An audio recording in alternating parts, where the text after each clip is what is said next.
Well, hello everybody, welcome back to episode 65, Am I on? I believe it is, of my Let's Play. I'm still back with Torment Tides of Numenera. I can never say the last part of the name. Anyway, we just met this woman who apparently remembers us all, so her drones remember us from 10 years ago. So, and she's just basically said, I used to walk around here, it looks like the same, and she wants to know why I was here then and why I'm here now, basically. I'm trying to escape a creature that's hunting me. I'm just looking for a woman named Merca. Just seeing sights. I do mind telling you. I'm looking for a woman named Merca. The White Death? Her expression goes flat, but her eyes flick to your tattoo again. I should have guessed that. If Merca is all you want, then you should ask for her in Underbelly. That's the last place any of the drones saw her, and the levies don't venture there. She leans a little closer and lowers her voice. And if you leave the city afterwards, I'll be very happy if you took her with you. Another drone swoops past you, stopping just short of the woman's head. It unleashes a series of raspberry buzzers and squirks. She whispers something to it, then glances back in your direction. What was it?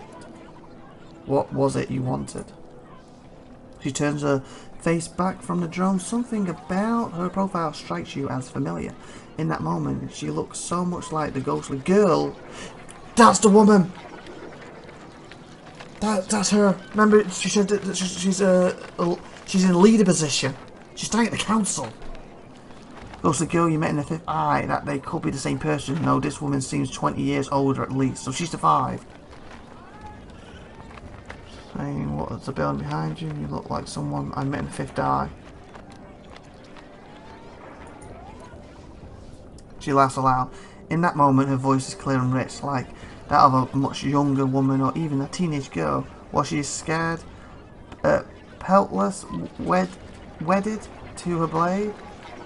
Was she scared, peltless, wedded to her blade, fresh from the endless battle?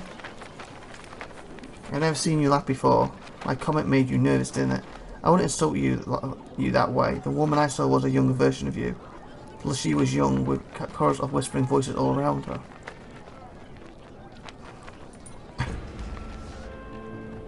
Here's my advantage. You're savvier than most. I should have expected that from a man who doesn't age. No one's told me. I remind them of someone else a long time, but it used to be different. Making a note. For as long as I can remember, I felt as though this other woman was taking shape inside me. When I was a girl, I gazed at myself in the looking glass, and every day I seemed less like me and more like her. I don't remember when I abandoned my family, but I couldn't have been more than 10 or 12. They seemed like strangers to me. I couldn't even remember who they were. I started hearing stories about other girls like me, older girls, younger girls. I sought them out, learned everything I could. All the ones I met went mad, and they never survived past their 12th year. I wasn't always the same. Oh, it was always the same death. Sometimes it was sickness or an accident, or they ended their own lives. But somehow they always died. It was fate, and it was mine too. You survived. I cheated. She's slight for a moment. When I was old enough to become a citizen, to sacrifice a year to create a levy, I went straight to the Order of Truth and told them I wanted to donate as many years as I could. Oh. I didn't think it would work, she confined, but what choice did I have?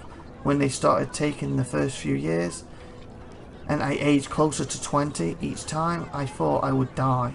In the levy that was born from my 20th year, it was a monster. From my 20th year?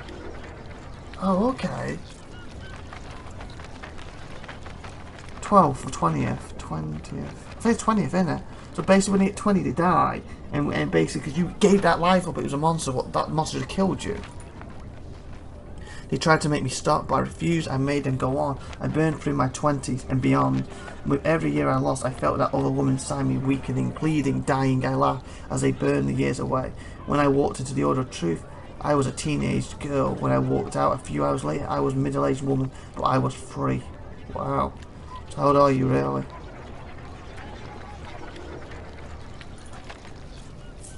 22. That's why I was too young to remember you. When you were here last, I was a 12-year-old girl, a runaway, half mad, living in the streets. Wow.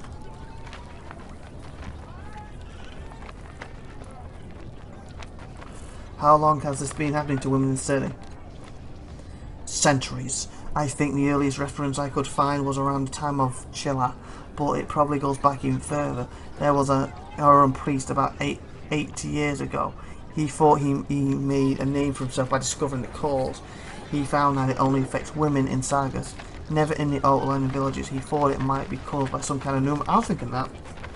The pneuma stuff, because that's supposed to be all magical and you don't understand some of it. And you're sitting on top of stuff underneath the city, but he was never able to prove anything. Levy that was born from the 12th year was a monster.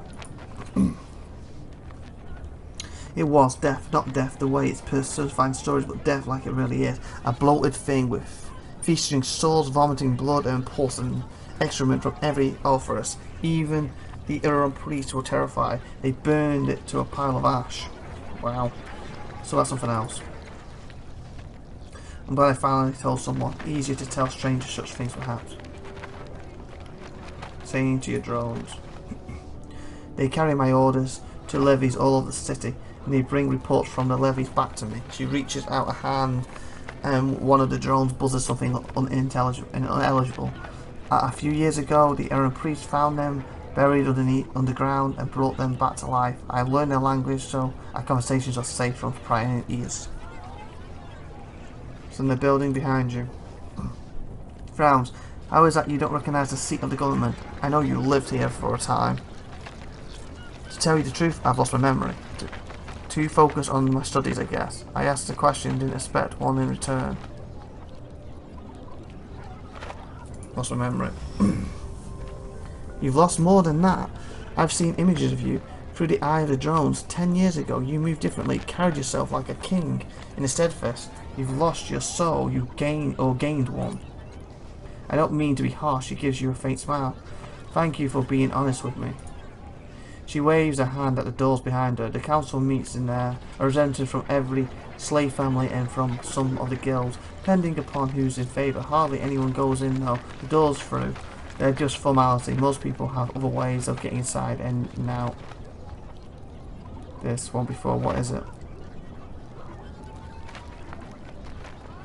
You don't like America? I don't like assassins, especially good ones. I don't like the temptation they represent to people in power, to the people I'm supposed to serve. They make it too easy to solve problems discreetly. She pauses as if debating wherever to go on, then she does.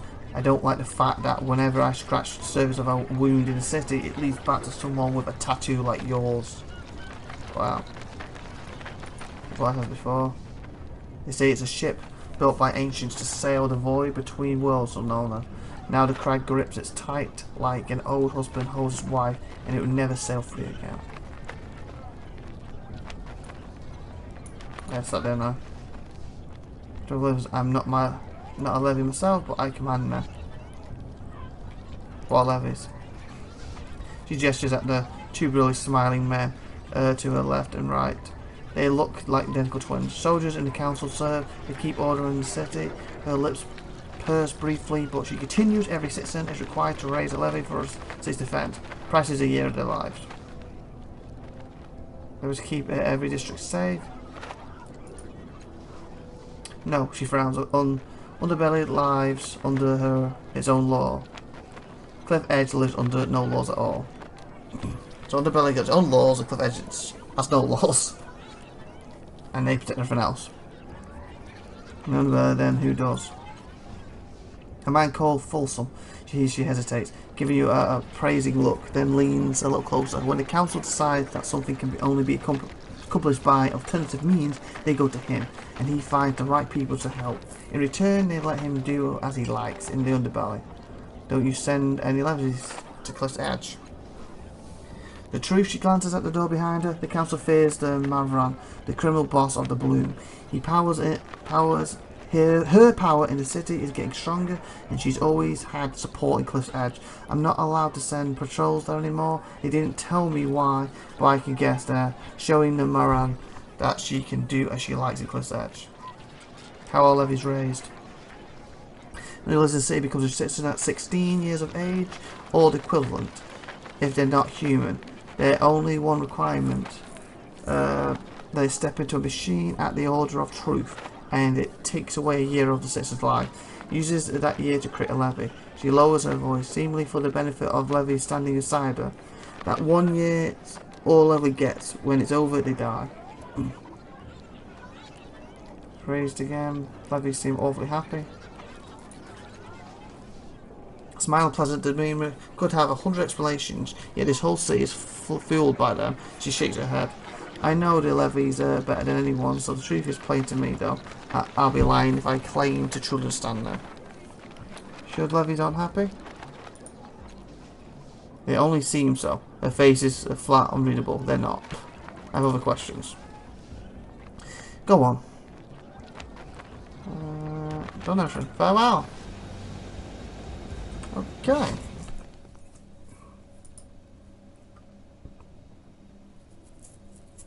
Claire, so name Mapper, who lives in the Underbelly, might know. So I actually advanced this a little bit. Okay. Changing our sanctuary. If I can find a hidden sanctuary that was established long ago by the Changeling God. If you just take me to Changeling God sanctuary, I'll have to find another way to reach it, or convince them that I can be trusted. When I asked about alternative means to reach the Sniffen's lair, suggest that I look for some sort of digging construction or find someone skilled in manufacturing who can fabricate one.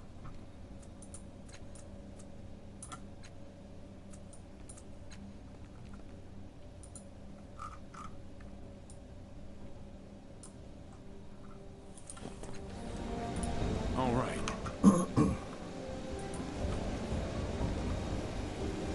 Read the Grey who struck off the chains.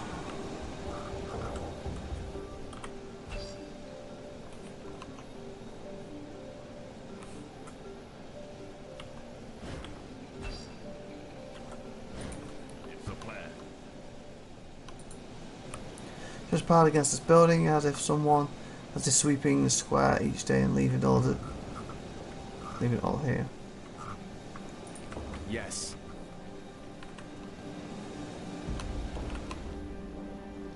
Guess we're gonna have a look at Underbelly again. Can't remember that stuff. Ideas what to do.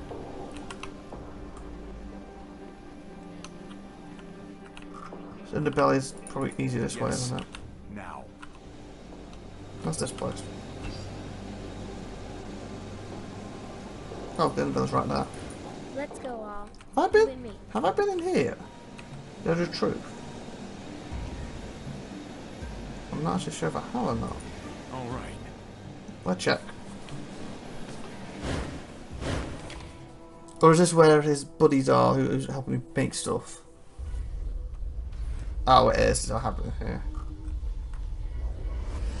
Yeah. All right.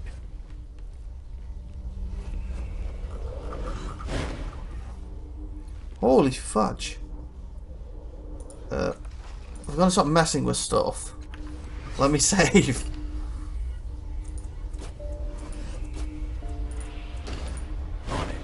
Okay, so what is this? A small wide frame pyramid sits on the base of polished wood. Lying inside the pyramid is a dull spur of silverless metal. Straight from the frame. Description again. Your eyes flash over the foreign shapes. The meaning still clear. Crimson Dawn greets a seeker. The violent dust sees the searcher's end. Yeah, I ain't gonna do this right now. I'll look at that another day, I think. Like I should do Underbelly. Why, of course.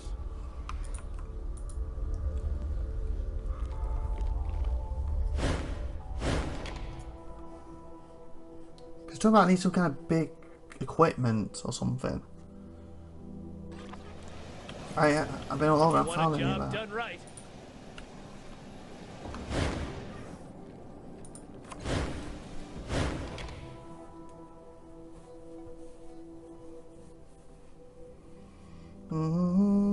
Armor change up the damage type.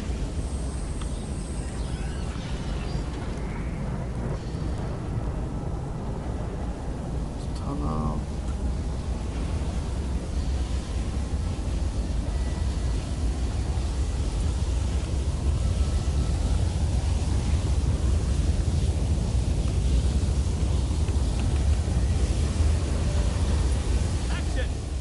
guess this is the equipment.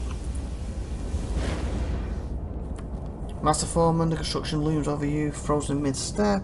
Heavy limbs and barrel body have been recently polished by careful hand. Joints themselves are completely fused. This creature hasn't moved in a long time. So does you with eyes made with swirling orange fire. Oh, it's you, it growls. The human that helped the underforeman abandon its post. Little loss. I'll say not much impact on the schedule, but try to not kill any more of us. Wow. With that, I'm going to end this episode. Like, subscribe, and good stuff. See you next week, and we'll have a chat with this Master Forum. So, have a great day, and subscribe, and hit the bell. Bye.